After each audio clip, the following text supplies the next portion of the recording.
नमस्कार साथियों, समझ अकेडमी में आप सभी का स्वागत है। और आज है 10 मार्च। आज का इतिहास में हम यहाँ पर देखते हैं क्या क्या है नया।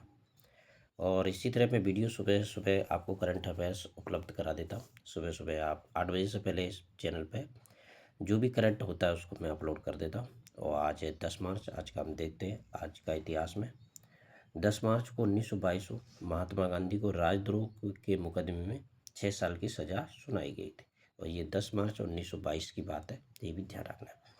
और दूसरा पॉइंट क्या है, 1976 में अलेक्जेंडर ग्राहम बेल ने वॉटसन को अपना पहला टेलीफोन किया था, ये भी ध्यान रखना है।